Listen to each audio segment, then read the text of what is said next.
Hey everyone, welcome to Queerly Recommended, the podcast where we recommend queer books, films, TV shows, and more. I'm Tara Scott, and I review sapphic fiction at the Lesbian Review and Smart Bitches Trashy Books.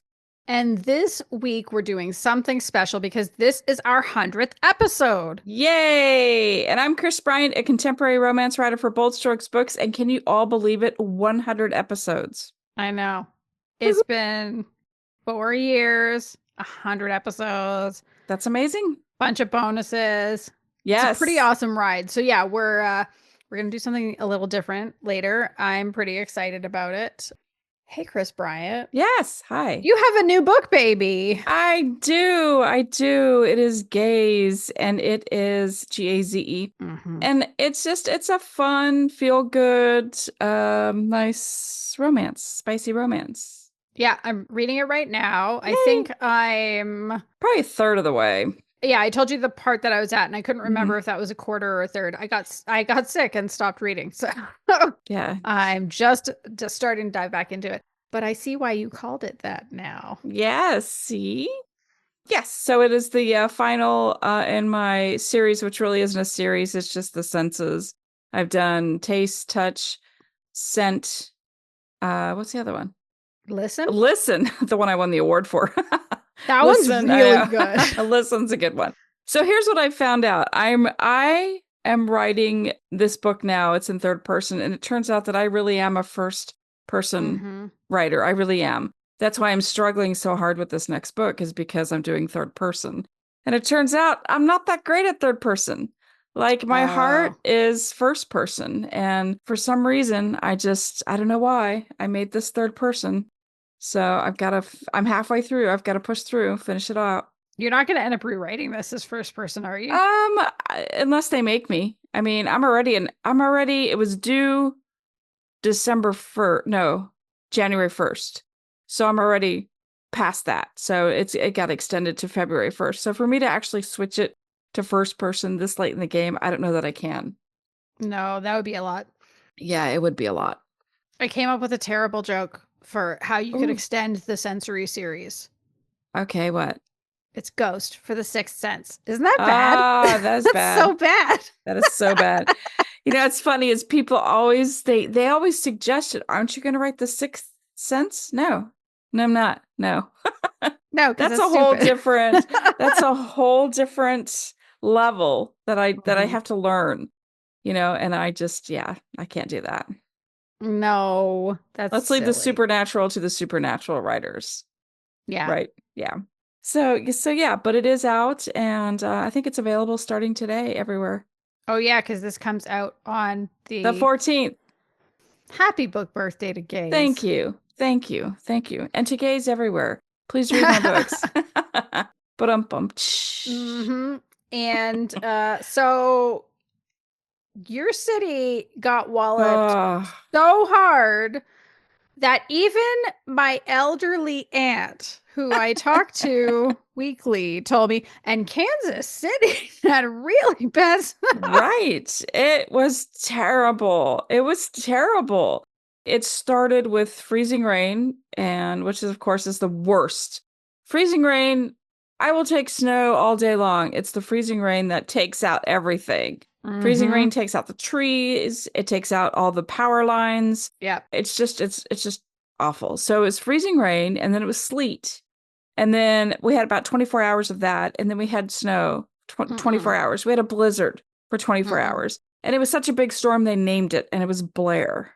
So Snowmageddon, Blizzard Blair came like whirling through town. I think it's about 12 inches here at my house. It was a lot of snow, and it was hard to really measure because it was a blizzard, so it was blowing around. So I'll have to send you pictures of the chairs that were in my yard, and you can kind of see like the coverage that we got. I'll say, wait, are you sure that's not my backyard? What are you doing? Yeah, and it's funny because the cats, the two stray cats, Black Kitty and Orange Kitty, they're like, hell no, we're going to learn to get along because we're not going to go out there. And so now we're getting the super low temperatures over the next 3 days, the -5. I don't like this for you. Nope. we're not equipped for this. So No. yeah, no. Actually, you saw the picture of Black Kitty. Black Kitty is right next to me on the bed. She's so big. And he is so big. And so like I hurt my back, so I have to baby it. So I'm actually recording this from my bedroom. I'm in bed with Chris Bryant. Woo! Like how many people can say that? Every 1, time. 2, 3, 4. And we're here with Black Kitty, so that's amazing. Like he's that was I didn't tell you what happened. What happened? So Debbie lets this black cat in, and she's like, I don't know if this is Black Kitty. Did she let a different black cat in your house? So I looked at the cat, I picked him up, and I flipped him on his back, and I was like, you are not Black Kitty. Oh boy. So I picked up a stray that just walked into the house, and it is not Black Kitty. And the kitty let me pick him up and flip him. Not too many cats will let you pick him up and flip him. Not too many strays will let you do that. So I'm just like, could have gotten fucked up. I know. I'm like, hey, thanks for almost having me murdered in my own house. So thanks a lot. Thank you. So anyway, that cat went out with some food and has not been back. So I'm sure it was just as traumatic for him as it was for me. And then she picked me up and then she flipped me upside down. Yeah, I'm sure I'm the talk of the town right now. No cats are going to come over anymore except for Black Kitty and Orange Kitty. That's true. And it was funny because Christina Rivers and her wife came over. They were like sailing through town over the break. And so they were trying to come up with names. And I'm like, no, this is Orange Kitty and this is Black Kitty. And they're like, no, this is Patrick. I'm like, you can't name this cat Patrick. Of course, because she's like, oh, it's an Irish name. I'm like, no, my sister's name is Patty. So I can't have a Patrick and a Patty. So I'm like, we can't do that. And they're like, Oliver. I'm like, Oliver's kind of cute. But Orange Kitty is Orange Kitty now at this point. And then Black Kitty, they had some name that I had never heard of in my life. And I'm like, I don't even know how to pronounce it. So it's Black Kitty. Yeah. So that's the one. That's where we're at. I did ask my dad once if he would be okay with me naming a schnauzer after him because I think it would be hilarious to have a schnauzer named Norman. But then we ended up getting a girl dog. Norman. And so she's named Ember instead. You could have said Norma. No, one of the kids named her. She's named after a corgi that was on YouTube. Hey, I mean, when I was a kid, I named our dog Scrappy Doo. So there you go. I knew a family, they had a little girl and they got her a hamster when she was 4 and she gave it what I think is the most hilarious pet name I've ever heard of. I gotta hear this. Rainbow Beautiful. Oh my goodness. Wow. Rainbow Beautiful. For a hamster. That sounds like a drag name. I'm not even gonna lie. It does. It's very cute. Rainbow Beautiful. That is sweet. Yeah. I love it. Yep. So that is my life. What about your life? What's going on with you? Well, I only have one exciting update, but I think it's quite an exciting update, which is that I booked my ticket for GCLS and I have my room. So I'm going to Albany. Ooh, yay. Good job. Because you said something, I at least reserved my room because last year the rooms ran out early. Yeah. Oh, yeah, they did too, didn't they? Yeah, they did. So I said, at least, even if I don't get my ticket now or my my plane ticket, I can at least have the room, get the room. So I got the room. That's good. Yeah, I'm not booking the plane tickets yet. I kind of want to see what the situation is with your country first. And also, it's not a good time to book flights anyway if you want seat sales. So I figure if we wait until March or April, there will be better seat sales and a better sense of where things are at. Right. I mean, I'm hoping that in July he's dead. No, I'm hoping that that things haven't kicked in. You know what I mean? Yeah. Like there's been a lot of pushback and stuff. So I'm hoping that like I cannot watch the TV today. Like I'm not even no, I can't. I just can't. So it doesn't exist. It's not my world. I can't deal with this. And yeah, so here we are. Very fair. So yeah, I booked in. Good. Just for people listening, if you are planning on going to GCLS and if you haven't booked your ticket yet, Early bird rates are only good until January 15th, which is tomorrow. $450. But after that, I reached out to somebody on the GCLS board and got confirmation it goes up to $500 after that. So okay, so you save $50 if you buy now. Yes. Buy now. If you gotta wait, I guess it's just going to be $50 more. And I hope you come hang out with us. Right, because we're fun. Yeah, and cute. Right. Hey, Kris, what have you been watching lately? Okay, so one of my engineers was telling me that I needed to watch the show Landman. Landman. Okay. It's one word, Landman. Okay. And so I'm like, ugh. It has Billy Bob Thornton in it. I think that's his name, Billy Bob Thornton. Huh. Okay. And so I'm like, I don't like him. I don't like him. He was married to Angelina Jolie. Mm-hmm. And they just had like this really odd relationship. And Yep. so he looks dirty. He just looks unkempt, and sleazy. Yeah. And so I just never really liked him, but I finally, there was nothing else to watch because I've watched it all. Like literally I've done nothing but watch TV for 2 weeks straight. Yeah. So I said, okay, I'll try it. And so I'm hooked. I actually love this show. I'm hooked. Really? Yes. Yes. There's just a lot of stress, and it's interesting when you don't know like a business.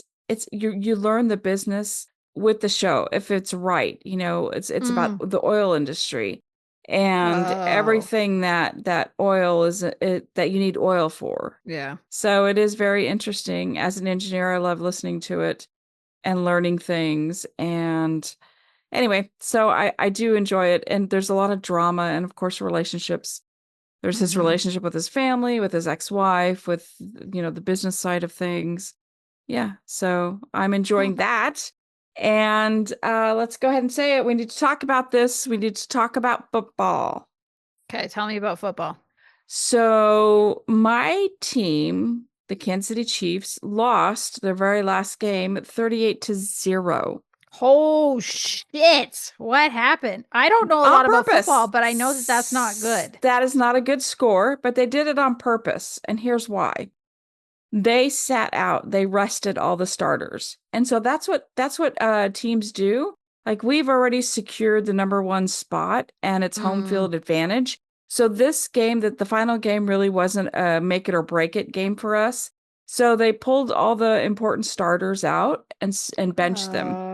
So then they put in this. Yes, exactly. So then they put in the second string and third string. And it turns out they suck.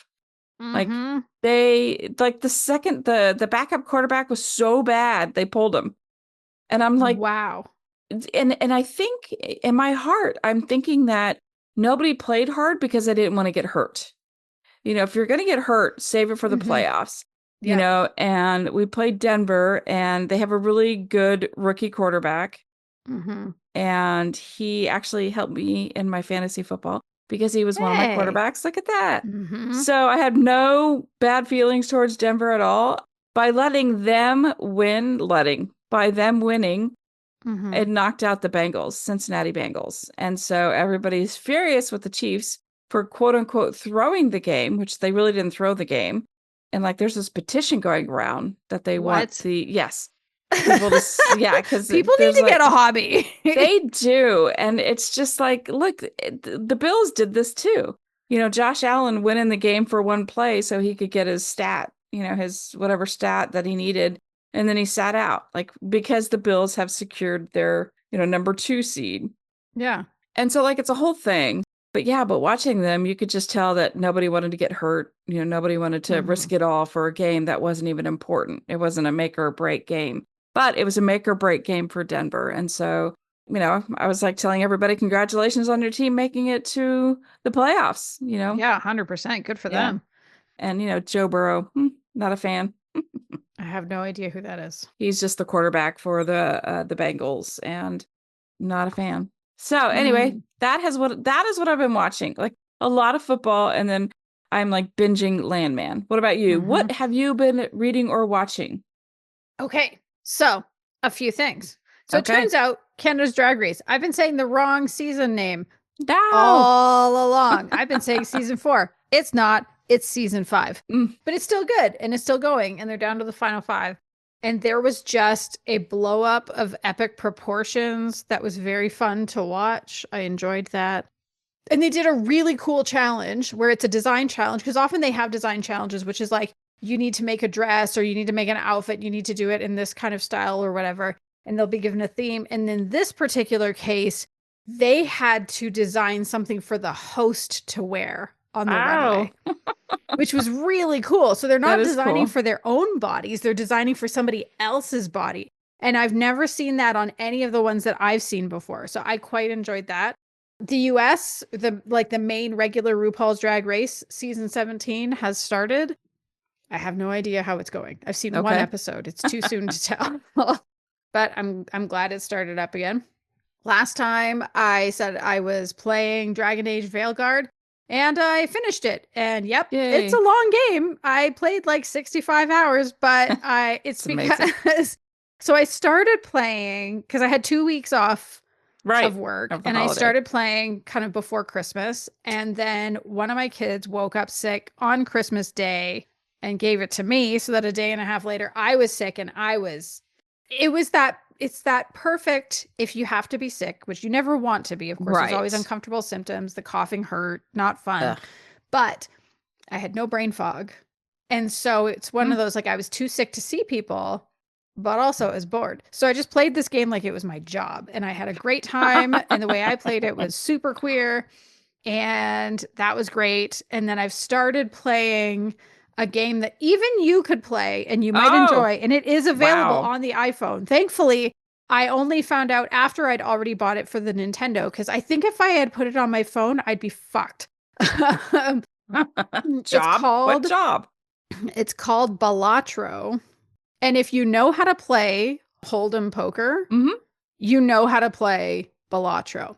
Okay. Now, I've been trying to describe it to friends, and I'm like, it's like if a demon came up with poker, and it's like, well, that's a bad description. So I went to the Nintendo store and I pulled a paragraph from their description, which makes far more sense, and I'm just going to read it. Okay. So you combine valid poker hands with unique joker cards in order to create varied synergies and builds. So you might get something that's like plus however many chips for doing this kind of a hand, or you might get this kind of a multiplier for doing this sort of a thing. And you earn enough chips to beat devious blinds, all while uncovering bonus hands and decks as you progress. Like, for example, I learned you can have a 5 of a kind as a hand type. And then it just says you're going to need every edge you can get in order to reach the boss blind, beat the final ante, and secure victory, which is true. Holy shit, this game is addictive. I found out about it from Lindy West's newsletter. I said something to Neil about, I was reading that this is good. He's like, yeah, I told you that. And I was like, oh, okay. I think it's one of those, like, you know, your partner says, hey, I heard you might like this thing. And you're like, sure. And then you forget it exists. And then you read about it somewhere else. And so, yeah, I've been playing Balatro, and it is fabulous. I'll have to look it up. Because, hey, it might be something I could do. Even I could do. That's what you said. Is that what you said? Could. I was almost offended. Listen, you're not my gamer. I'm not your gamer. But, you know, I think I could game. I think I could. Oh, yeah. I mean, you know, I grew up with the originals. Which were actually a lot harder than a lot of the games now. Right. The games now. Although I'm so impressed with the graphics in today's games. Like, if I walk in and I see a commercial for a game, like, that's amazing. Like, the graphics and things are just crazy good. Oh, yeah. Well, like Dragon Age, I think that's one of the huge pluses. The only thing that I didn't love about the new Dragon Age game is that I think the romances were not very good. I think they were kind of boring, which is weird because it's a Bioware game. Bioware is known for having really great romances in there. Like, that's part of why you play these games. But everything else was great. Characters were great. Story was great. Gameplay was great. I really liked the different areas, and the graphics were incredible. Like, it was just so beautiful. And even like hair motion was rendered really well. So the attention to detail was just spectacular. Love it. All right. So, Kris, let's get on to our surprise for everybody. Okay. we were thinking because this is our 100th episode, we should do something special. And so what we're actually going to do is we're going to look back and we're going to take turns sharing our top 5 recommendations of all time. What were the 5 things that we just, of all the things that we've recommended? And I realized as I pulled my list together that this is also a 5 books to get to know Tara is really how I look at it. And I think, I did consider last time we talked about our top 3 recommendations for 2024. Mm. And I certainly could see, a future in which one of those books makes its way onto a retrospective like this. But these are our very, very special recommendations. And some of them go right back to the beginning. So Kris. Yes. Also, this is in no particular order, I think, right? Yeah. Mine, okay. Yeah, for sure. No particular order. So my first favorite recommendation that I have made over the last 99 episodes is the Apple TV show Dickinson. Loved it. Yes, Loved you did. it. I did. First of all, who doesn't love Haley Steinfeld, right? I don't know. No, everybody loves her. Monsters, exactly. So this was such a clever series. So Haley plays Emily Dickinson, an American poet from the 1800s. She's probably the most famous American poet. Mm-hmm. And it follows her young adult life. And, I think as we are kids and we're learning about the history and things like that, we have this dark and gloomy idea of life before and after and during the Civil War. It's just like there's no, there's no proper hygiene. There's no air conditioning, no heating, no indoor plumbing, but the series focuses on young adults being young adults, and they're drinking and they're partying and they're being philosophical and they're questioning authority and they're exploring sexuality and there's so many things. And Emily questions so much and does it through her poetry. And I love that they take a poem, like a famous poem of hers, and they make that whole episode about that poem. Because I Could Not Stop for Death. I mean, that was a really good one. And that's a very famous poem. And Hope is a Thing with Feathers. And it's just, I love everything about it, and they use modern day music-ish, sort of. And they did it before Bridgerton, FYI. I even checked. Because I love what Bridgerton did, because they played, it's very, what is that? It's like orchestra type music. And you don't realize you're listening to Maroon 5 until about 2 minutes into the song, and the back of your head, you're like, hey, I know this song, this music. Yeah. But Dickinson was more in your face with modern music, and just the way they filmed it too, the cinematography of it, it's great. And the queerness is Emily's love for Sue, who is engaged to her brother. And understanding, she couldn't understand why couldn't they be together, and Sue couldn't understand why they couldn't be together, and so it's just the whole relationship trying to figure it out. And even though we know how things end, it's always nice to hope and wish for better endings, but the series is still worth it. It is so good. It is so clever, and it definitely is it's one of my favorites for sure for this show or this podcast. Yeah, I loved it. So excellent. What is one of your favorite recommendations over the years?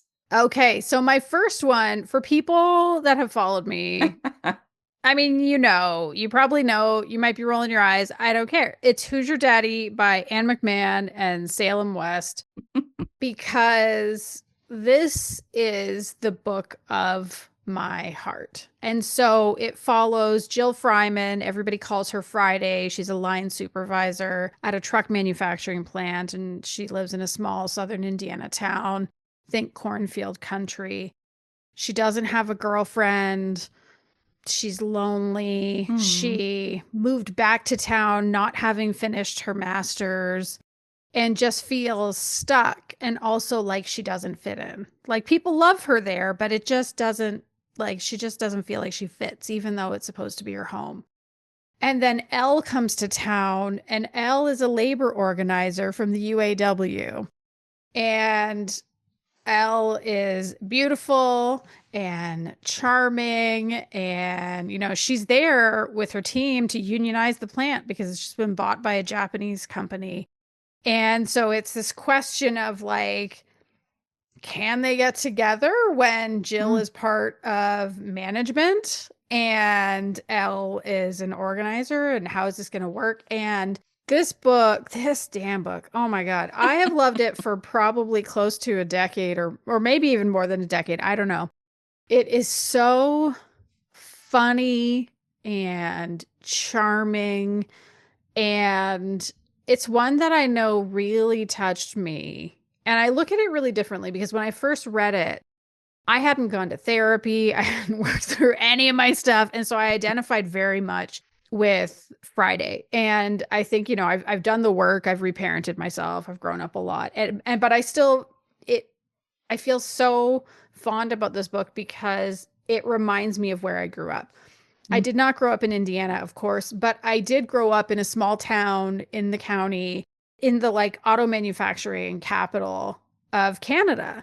My grandparents literally, like, they were farmers and corn was one of their cash crops. And I went away. I did complete my master's, but I moved back and I didn't really feel like I fit in. So to see that and to feel that, but then also there's so much heart. That's the thing too, is that often with books or with films, especially with films, oh my God, if it has heart, it's going to get me every damn time. And I think I am absolutely due for a reread on this one because I suspect that it's actually even more important now because in a lot of ways, it's the love letter to labor and to unionizing and all that. And like looking at the waves of labor movements that have been happening in the last few years, I'm very curious to see how it reads now, given that, because I know that that's a part of Salem West's background. I think one of her parents, like I think she had talked about that previously. And so I think it's also, I mean, all of our books are important, of course. Right. But I think it's a really important book and it's beautiful. I really love it. So yeah, Who's Your Daddy by Anne McMan and Salem West is my first one. So what's your second all-time recommendation? Believe it or not, The Old Guard. It is a 2020 movie starring my wife, Charlize Theron. Kind of here's a synopsis because it's hard to explain, but a group of mercenaries, all centuries-old immortals with the ability to heal themselves, discover someone is onto their secret and they must fight to protect their freedom. Like, I have seen this movie several times. I love action movies. Like, that is my jam. I love supernatural movies, and you put them together, and oh my goodness! And it's a woman lead. Oh hell yeah, yeah! And Charlize is a badass. She's queer. She fights the good fight. And I also love movies that make you think. Not just some brainless kick-ass type movie, but actually makes you think like, what is this happening? What is this happening? How can this really be? And it does. It makes you think, and there's a lot of moments. And the cinematography, of course, is beautiful. It's filmed in, I think, England and also Morocco. Yeah, it's just, I love it. And just to see Charlize on screen, it's just my heart, It's a super fun movie. It really is. Really, really enjoying it. Yeah. Like, how can you not like it? It's got, strong woman lead, queer, like everybody respects her type thing. And especially if you're into like the action movies like I am. And I don't know maybe there are a lot of people who don't like action movies. I'm the first to rent all the movies that come out. So that is actually another one of my recommendations. What is your second recommendation? Okay, so my second one is The Headmistress by Milena McKay. It's from the perspective of Sam Threadneedle. She is a teacher at this like kind of prestigious academy for girls. She had a one-night stand. And then who is the new headmistress who is going to whip the school into shape and make sure that it is not bankrupt? Oh shit, it's Magdalene Knox, the woman that she had the one-night stand with. And so there's this like, what does she do? Because she's, been quite good friends with the previous headmistress. And they, the two of them are butting heads. And so Sam's kind of torn between she's attracted to this one woman. She feels loyalty to this other one. And weird things start happening around the school. And the school is isolated because it's on an island.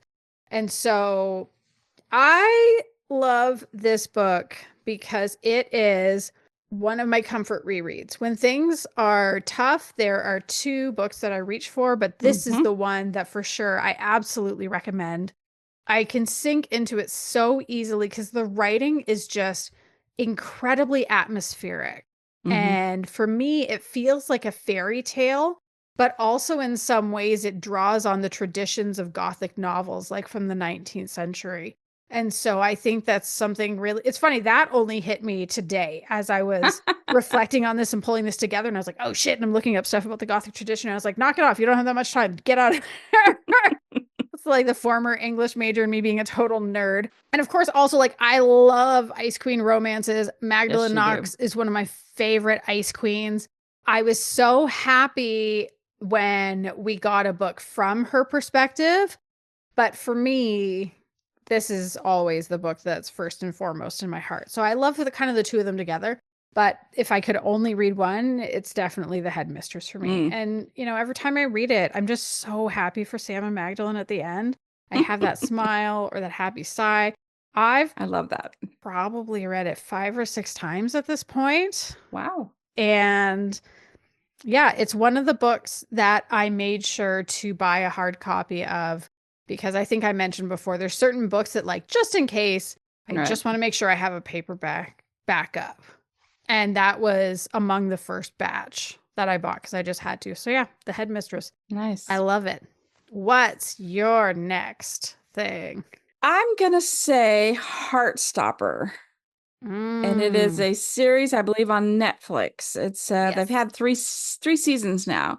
And it's just a wholesome, sweet series about teens discovering who they are and having the support of their friends and family. And I like it because, you know, just think about how far queers have come. Like this season, this series didn't exist. It couldn't exist like 10 years ago. Like there's no way. No.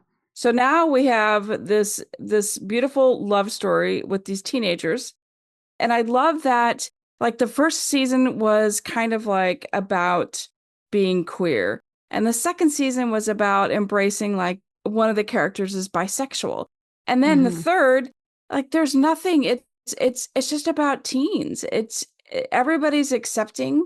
And it's more about, they focus on other teen issues like body image and the pressure of getting into college and fitting in and how to help somebody if you think they have a problem and if you want to help, how to help somebody with a problem.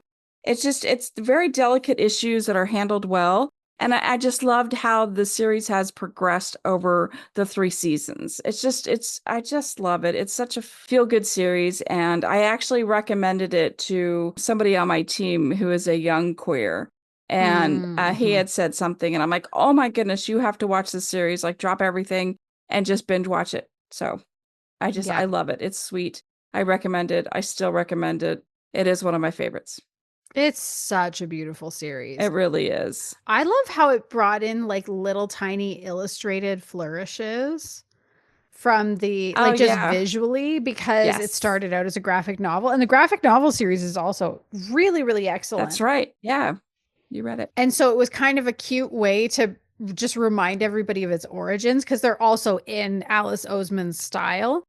Yeah, I think that's a great recommendation. Thank you. Now, what is your next favorite recommendation? Okay, so my next one is the Subtweet by Vivek Shraya. And so I'm stepping a little bit away from our typical what I usually talk about because this one is a literary fiction. It's written by an Indian Canadian trans woman, and it's about Indian Canadian women, one of whom is trans, and they're both musicians. And so Neela Devaki is an indie musician who's, you know, she's really well respected. She has this career where she's known for writing these songs that she wants to hear, but other people aren't producing. But one of her songs is covered by an internet artist, Rukmini, and Rukmini is a huge fan of Neela's, but her cover becomes like, it just goes viral. And so they get together, they meet up, they're both in Toronto, they meet up and they have this friendship that starts. Mm. And then things start to get a little weird because Rukmini has Neela on this pedestal, but then eventually she's the one who becomes more popular. And there's this like, there's jealousy, there's self-doubt. And then one of them writes a tweet and their friendship implodes. Like one of their careers is destroyed. And there's just this like internet firestorm that happens as a result. And I read this book 5 years ago, and I have never really stopped thinking about it since. I haven't read it again, but it's one of those books that just went and dug in under my skin, and it stayed there because it's so fucking brilliant. And I included it on this list because of that, of course, and also because it's a reminder that as much as I love reading romance, I wouldn't recommend as much of it as I do if I didn't. Right. But I do occasionally love to step outside of romance and read a book that challenges me, and this is one of them. I think the themes are very, very interesting. The writing is brilliant, and I especially love that it just really goes in and interrogates the role that social media plays as this toxic force. Like what is actually real versus what is not? What happens when we're looking at our friends' social media, and why does that feel like a conversation even though it's not really actually a conversation? And how can that impact a friendship?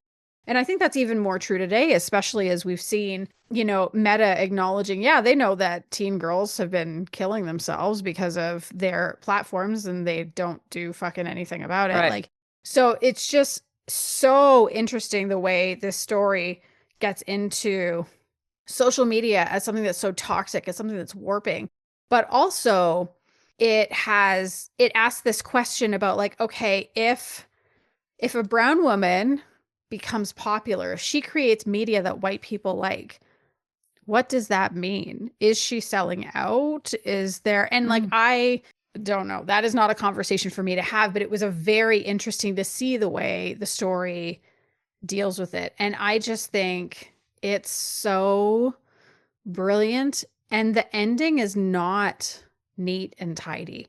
And I think that's something that people will either love or they're going to hate, because I loved it. I absolutely loved it. I think this was never supposed to be a neat and tidy story. Right. Because we need that. Right? We need that. Yeah. We need, you know, we rely so much on the red bow at the end of books. And it's kind of why I read a certain author, because I don't get that ending. And I love reading his books because I'm always like, what? Yeah. Like, because it's more for storyline than writing. But if they can nail both the writing and the storyline, then, you know, that's brilliant. Like, so, and apparently this is your book.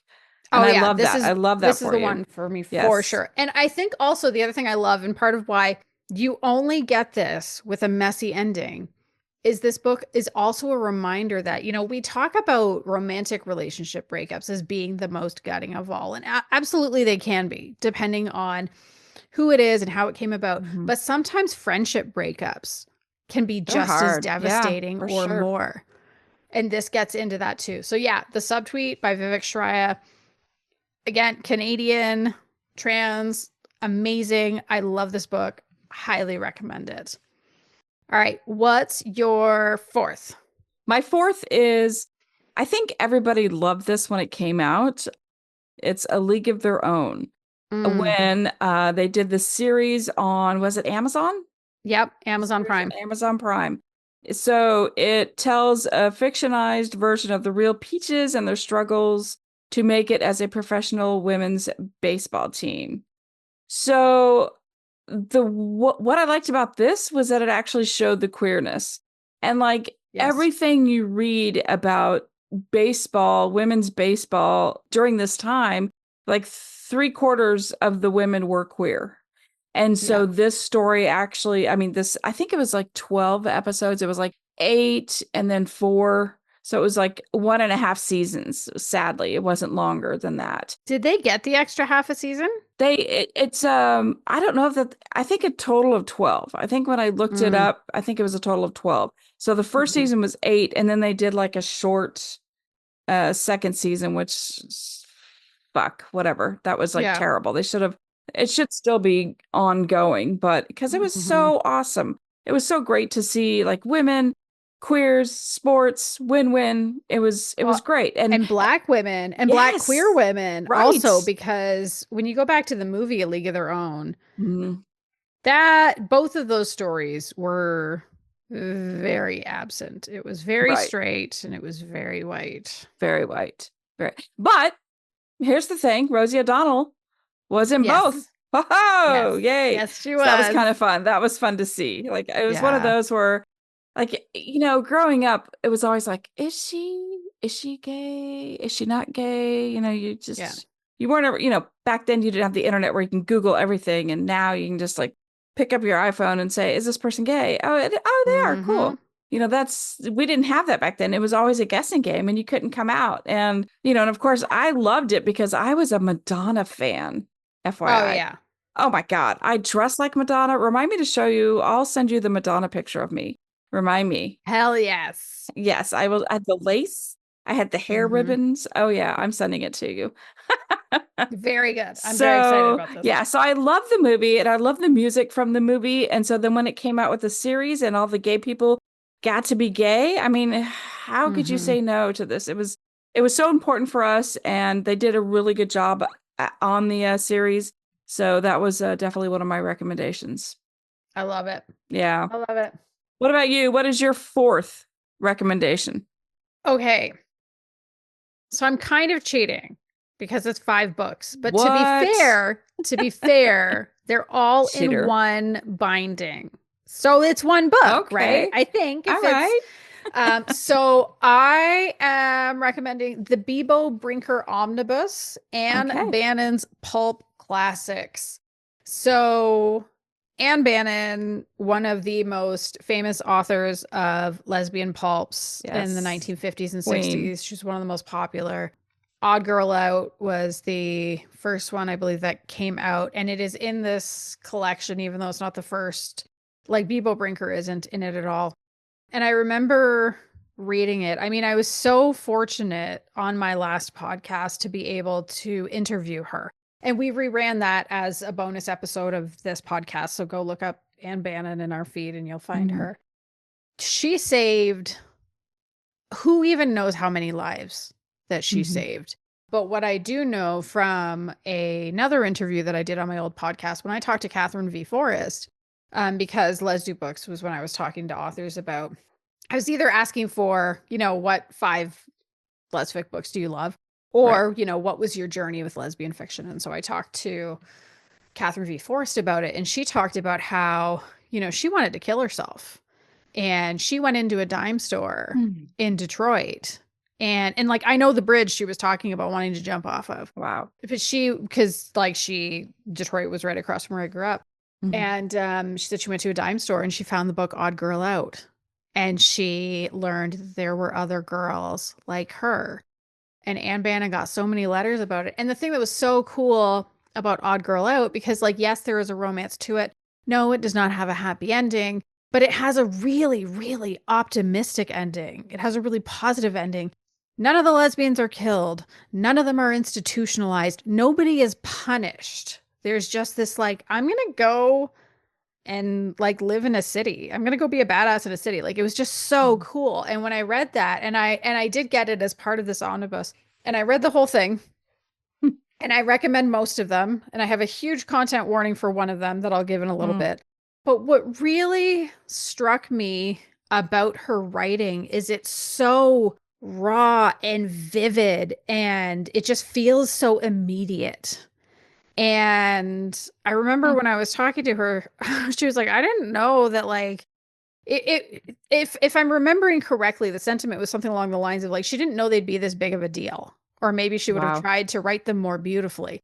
But I actually think they are written so beautifully that you just feel this immediacy to it. They feel yes, some of the language is dated for sure, but the feelings don't feel dated at all. Right. And I mean, these books were all published before Stonewall happened.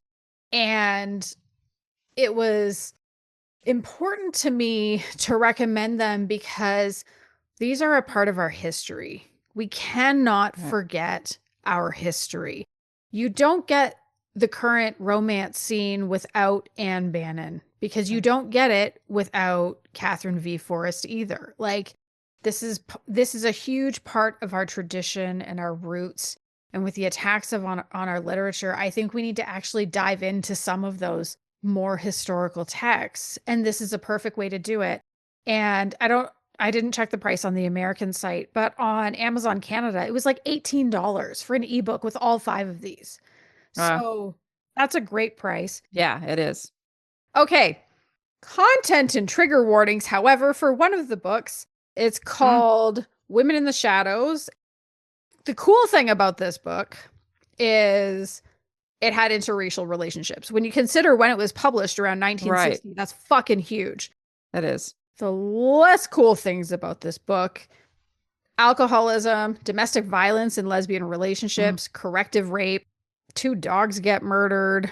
Oh my God. And with one of them, we even get like really grisly details. And so there are cool things. Like I said, interracial relationships. It actually shows a lavender marriage, which is a marriage between a gay man and a lesbian. And the way that's done is well written. But like, I don't know that I can necessarily recommend this one. Like I actually went back to Goodreads to grab my trigger warnings for it because I read it 4 years ago. And I said I didn't give it a star rating because I was like, I don't even know how to rate this because it's really well written. But okay, here's what I said. It's well written with excellent character work, but whoa, is it ever one rough fucking ride. But every other book in this collection is so well worth it. Like, read the rest of those. You can read this one if you are up for like the roughness because it is real. Right. Corrective rape was absolutely a real thing that did and does happen. Right. Domestic violence in lesbian relationships does happen. The dogs getting murdered was over the fucking top. I can't excuse that. Not that I'm excusing the rest of it, but like I really can't. For me, there's nothing redeeming there. But these books are so important. Anne Bannon did so much for us, and we can't lose sight of it. Right. And this is another one that I'm going to pick up a paperback copy of because I think it's important to make sure we have them. All right, Kris, what is your 5th and final top recommendation? Okay, this is a book and it shredded me. It's actually an audiobook. I haven't read the book. I listened to the audiobook. It is The 7 Husbands of Evelyn Hugo. Shredded me. Oh, and me, because you sent me the audiobook and you were like, bitch, listen to this book. And I did. And I was like, oh my God, I'm sobbing.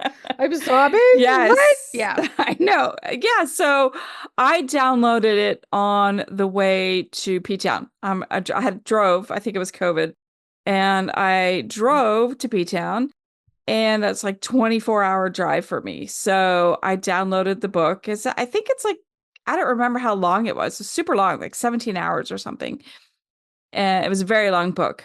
Maybe it was 9. I don't know. I don't think it's 17. Maybe it was like 10 hours. I don't know. Check it out. It might be. We're going to look now. Well, mostly I'm curious because I have a certain hour limit at which I'm like, I'm not listening to that. But I didn't do that with this book. Oh no, it's 12 hours and 10 minutes. Oh yeah, 12 hours, 10 minutes. Still very long. I think I only did it because you bought it for me. That's and I'm really glad you did. I made you. Yeah, I did. I loved it so much. So I really don't listen to audiobooks because I can't stay focused that long. And I can't unless I'm in a car. Then that is a time for me to listen to it. And we've talked about this before. Yeah. So I got this story or this book, and I forgot who recommended it to me, or some people were there was chatter online. Twitter had exploded. Probably. It was probably like, Twitter. Yeah. I think that was the point at which it was like every 3 or 6 months for probably a 2-year period, somebody in the sapphic romance community would read that book and then everybody Mhm. go, oh my God, it's the best. It's amazing. I know. I'm so glad you read it. And it went on a cycle for a while. Yeah, because nobody in my circle read it. So I'm just like, okay, I'll listen to this. And it is such a phenomenal story. I mean, Mm-hmm. yes, there are 7 husbands, but yes, there are 7 good reasons for the 7 husbands. Yeah. Is this book queer? Yes, very much so. I cried so hard. I was Mm-hmm. sobbing. I'm sure people who were driving by me thought like I had a major breakup or something happened Yeah. terrible in my life for me to sob. I mean, Mhm. it was those snotty, sobby cry because it was so good. It was such an Yeah. incredible story. And so then because I like to torture myself, a week later on the way back home, I listened to it again. Yes, Same you did. I thing. forgot about Yeah, I that. fucking sobbed and snotted all over on the way back. I had to listen to it again because it really hit me hard. I mean, Mm-hmm. I'm almost afraid to actually read the book because the audiobook was so good. Yeah. And I know I talked to a couple of my friends and I'm just like, please listen to the audiobook. And they're like, oh, we already have the book. And I'm like, I don't know that it's going to have the same effect. Mm-mm. I don't know because I started with the audiobook. So that book just absolutely shredded me. It really did. The Yeah. narrators, I think there's like 3 narrators for this and audio narrators. Can you check? I Is it can. 3? Yeah. It's 1, 2, 3. 3. Yep, 3. Phenomenal job. Yeah. Absolutely amazing job. So highly recommend the story, the narrators, everything about this. There was nothing awful about it. I loved everything. And it was messy. It was Mm-hmm. gorgeous. It was well written. It was horribly written. It was everything that I wanted in a book. It really was. So Yeah. that it did. It shredded me. And I think about that book all the time. I really Mm-hmm. do. I think about it. I think about how I was affected by the book. Maybe not Mm-hmm. necessarily the storyline, but just how it shredded me because I'm selfish and I think about things like that. But Mm-hmm. really, it really did. It did. It destroyed me. I loved it so much. Oh, 100%. And I Hmm. think like the writing was so beautiful and the Hmm. characters were drawn so well. And they weren't always likable. They No, they're were flawed often to not hell. Yeah. likable. But I think, I mean, honestly, the reason this isn't on my list is that I didn't recommend it. It was your recommendation. We're each picking from our recommendations. Right. But I think this is one of those examples that really shows the power of excellent narrators to just Hmm. elevate a story, to take a story Right. that is already so good, just Hmm. beautiful, and like at the pinnacle of writing, and then they take it even farther.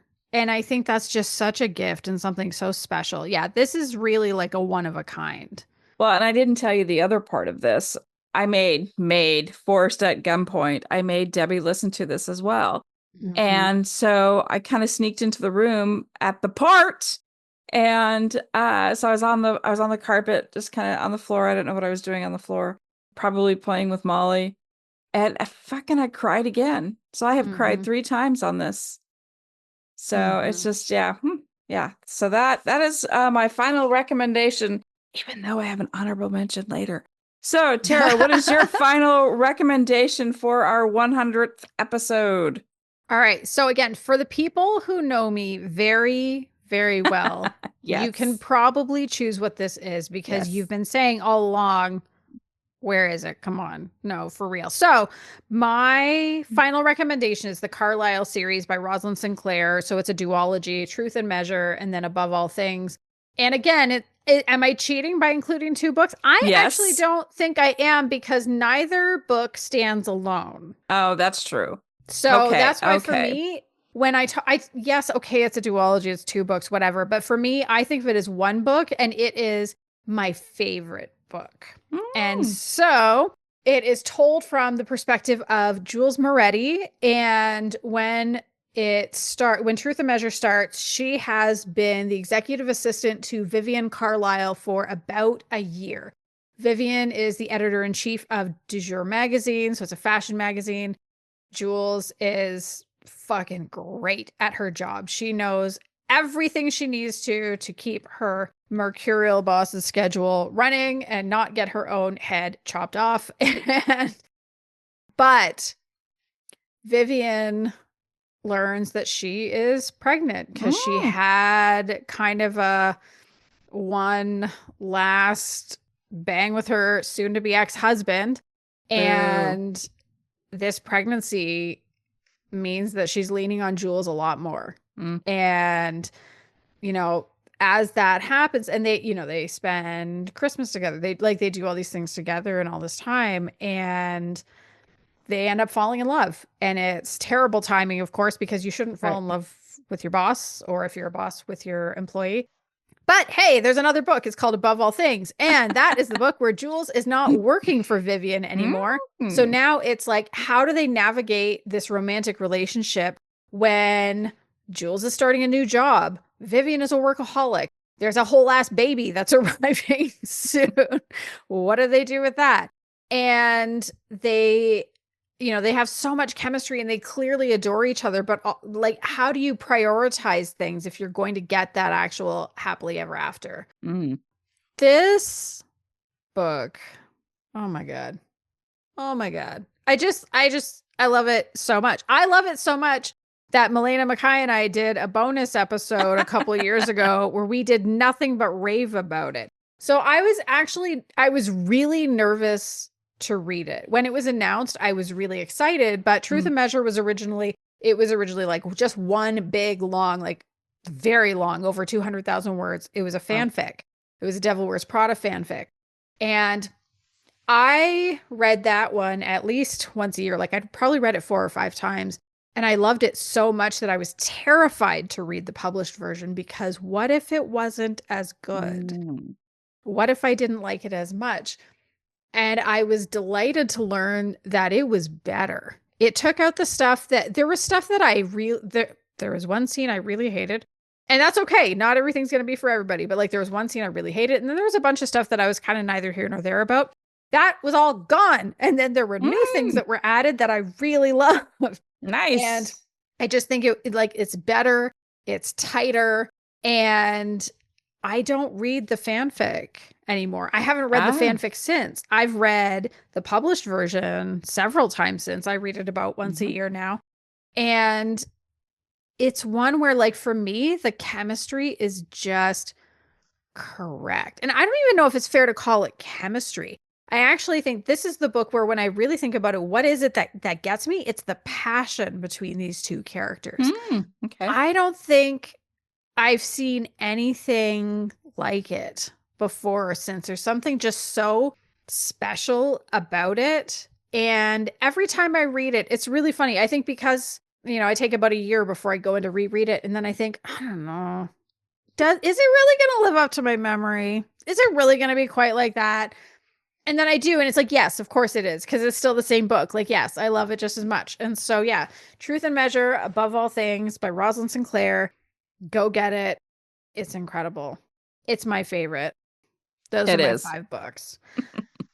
You said you had an honorable mention. So what is it? I did. So my honorable mention, I mean, it was hard. It was very hard to whittle it down, because as we were talking, other recommendations that I have made in the past popped into mind. I was like, I should have recommended that. I should have picked that. So that happened. It was actually a couple books. But my honorable mention that I thought about, and I really, really thought about it hard, was the movie Summerland. So and it's kind of funny, and I think it's me. I'm this person. Like, this person is me. Like, let's be real. So the synopsis is in 1940, Alice Lamb, who is working on her typewriter, hello, me, lives in a cottage by the seaside in Kent. My dream. She would if you could, yeah. Right. She has lived in the village since before the start of World War II, during which time she's tolerated the harassment by local children who thought she was a witch because she was a loner. Hello, me. So basically, and so as a part of I know, kids suck. As a part of the war effort, the reclusive writers entrusted with the care of a young boy, Frank, who has been evacuated from London, where it is unsafe.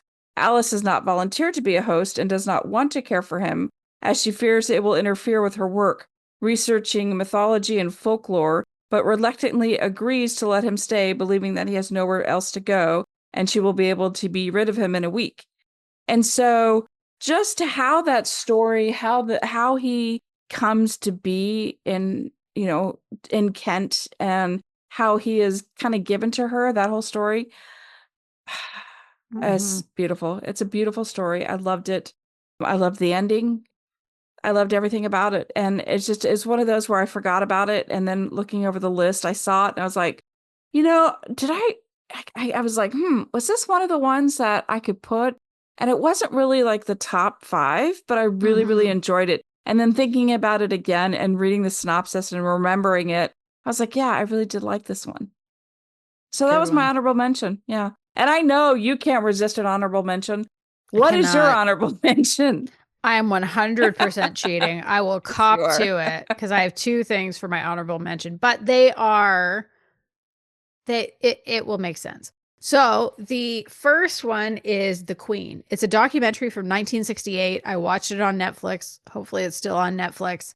And it is about a drag pageant. And I found it really, really fascinating to see, what did a drag pageant look like back then? Like, I think it was filmed in 67 and then released in 68 and had some like absolutely iconic queens. Flawless Sabrina was the host. There's a rant that happens at the end from Crystal LaBeija, which if you even just want to go find that on YouTube, like, holy shit, the way she reads the winner because she felt like she should have won, not the person who actually won. And like Crystal LaBeija went on to found the House of LaBeija, which is one of the one of the big prominent families that are part of the ball culture. And so I think watch that, but then also watch We're Here. So We're Here is a documentary series that I watched and you also watched. Yes. I only saw the first 3 seasons. I haven't seen the most recent one, but in the first 3 seasons, it took 3 queens from RuPaul's Drag Race. So it was Shangela, Eureka, and Bob the Drag Queen. And they go to small towns across the US and they each put someone in drag. And there's usually at least one of them is queer and at least one of them is an ally of some kind. So like one of them is a pastor whose daughter is pansexual and he really he's a minister and he really wants her to like feel that acceptance and he wants people to understand that they're queer, they're accepted in his church.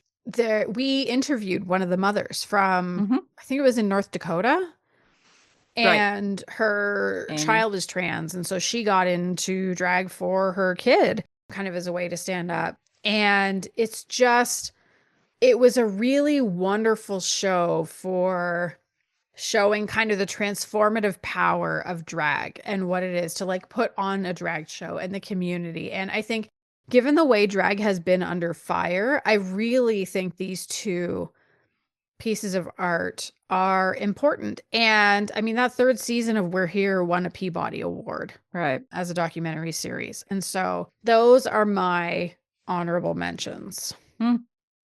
To everybody listening, thank you, whether you've joined us for all 100 episodes or even just the most recent handful. We're so grateful. Thank you. We started this as, when we started planning this, it was the end of 2020. We were in lockdown. We were both in lockdown in our respective homes. And we were trying to plan, like, what kind of a podcast should we do? And we said, you know what? Everything sucks right now. Like, everything is scary. The world is scary. Everything sucks. Let's do something where we recommend positive LGBTQ representation in media. It can be books, it can be TV shows, it can be movies, it can be video games, it can be anything.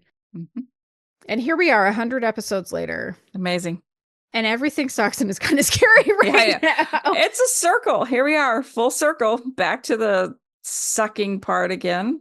And I am really proud of what we've done. And I'm really grateful that people have shown up. There are people who have joined us from the beginning and are still listening to every episode now. And so to everybody that's listened, I just want to say a huge, huge thank you. And if you want to tell us what your favorite, either what your favorite recommendations are of ours, or what do you recommend to us? Right. Email us at podcast@queerlyrecommended.com. Right. Or Or hit come us to up on the GCLS and tell social. us. Yeah, right, exactly. Or hit us on the social media sites because we're everywhere now. Yeah. On all of them. So that's it. That's all for this episode. Happy New Year. Congratulations, Tara, on our 100th episode. And we'll do this again in a couple weeks. All right. Goodbye, everybody. Goodbye.